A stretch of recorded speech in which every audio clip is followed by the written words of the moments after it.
All right, here are 5 things I wouldn't do as a mental health professional that I think are bad for your mental health and your brain health. So here I go. All right, so the first one, alcohol. I mean, look, it's totally fine if you want to have a few drinks a year, and it's just that I see more people with alcohol problems than anything else, and they wish they didn't, but they can't stop. So people just are using it more than they should, and if you're using it even monthly, that's, you're using it weekly, and then you have people are using it daily, and your life is a mess. So if you want to be a forensic psychologist or a professional of any capacity, this one just interferes with your functioning. Now, keep in mind, I see people who are nurses, have lost their license because of the number of DUIs, other mental health professionals, they're just drinking. They were using it as a way to cope, and then I worked with a nurse, and she was drinking on her lunch break. She didn't even make it back to work. She's stumbling. So many people, they start to use it, and then it's something they can't live without, and they're addicted, and they're using it all the time. So I would really watch yourself on that. It's a depressant, causes anxiety, it interferes with sleep. It's poor memory, poor cognitive functioning. I see people who are older in age incarcerated, and man, their executive impairment is shot, especially for people that have been using it decades. Sometimes they're not even restorable to competency. They have dementia, they have Korsakoff syndrome from prolonged alcohol use, and their health-wise is terrible, long-term health consequences.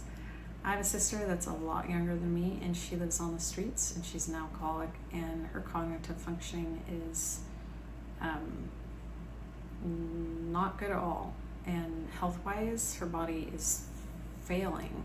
It's sad to see people go through that, and they don't even realize or won't even admit that it is a problem, and yet it is. So alcohol abuse is a problem, and especially among mental health professionals. I would not use alcohol if I was having a hard time and wanted to cope. I wouldn't turn to alcohol.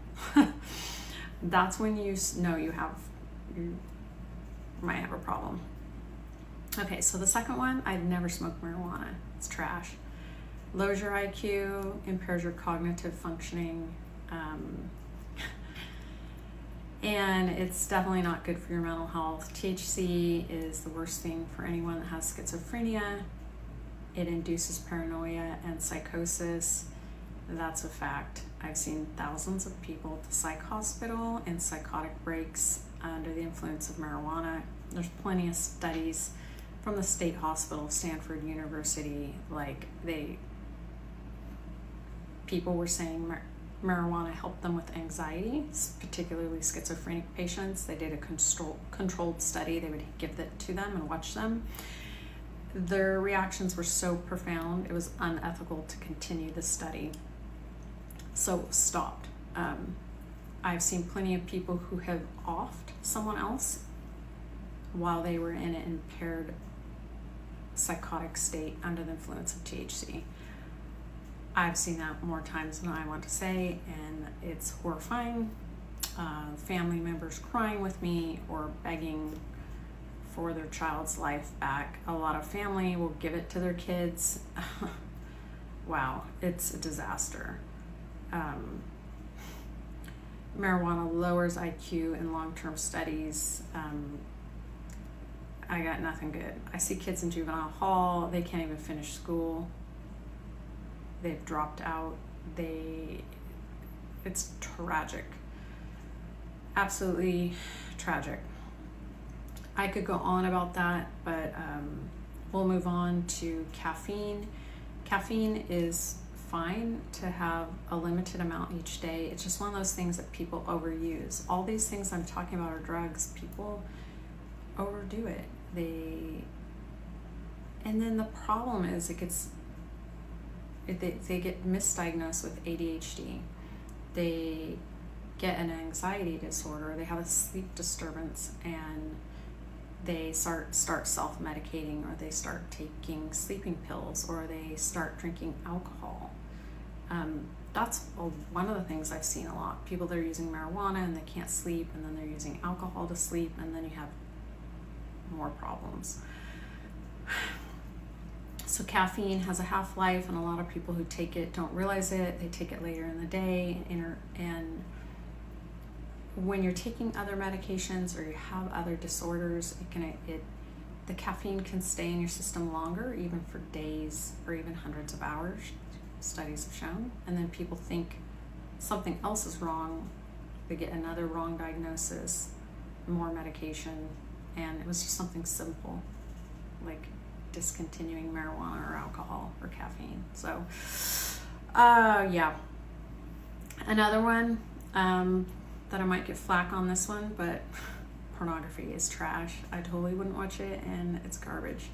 It litters your mind. And look, I see people who are offenders sexually and have done horrible things that they rationalize that where there is no consent for the other person.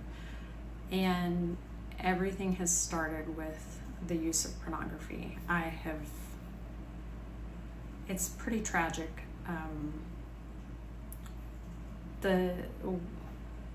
What it does to people's lives. It just also changes the way people think, like it sees them as objects, or devalues them, or makes them think they can have anyone. It changes their relationship with others, and they typically aren't faithful to their partner because they have access to these images or downloading, and it ruins people's lives. There's no one I've met that said, wow, that really helped me. It's a drug and it's an addiction. A lot of people will use it when they're anxious and trying to sleep or trying to cope, and then they use that as a self-soothing, and before you know it, we got a full-blown addiction. And then I'm evaluating them. We go back in time and look at where the problem originated, and then long-term consequences are something for you to really be thinking about. I wouldn't recommend it. And I guess the last one, number 5, I'm gonna say people that have disorders where they are uncomfortable, a lot of times will have anxiety, and so they act out sexually by being promiscuous, by being hypersexual, sexual, and they end up starting an account like OnlyFans, and it decreases their anxiety or makes them feel more confident, and then they can sell parts of themselves, and you can make money on that, but there's no value or integrity, and plenty of people will consume that, but that doesn't make you more valuable.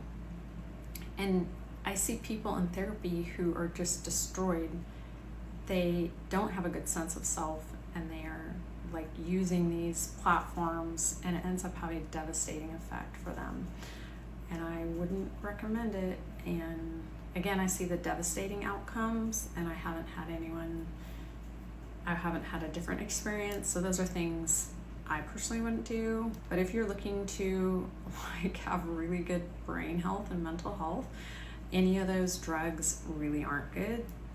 They're kind of litter for your mind. And if you're trying to have clear cognitive functioning and clarity from day to day, and you want to have a really good handle on your own life before you are going in and assessing anyone else, like, you really need to have your mind clear. Because keep in mind, as a forensic psychologist, you're going to have a lot of disturbing content, and so you want to not have any more problems by having these other addictions. So those are my top 5. Feel free to comment below your thoughts, and I'd love to hear from you.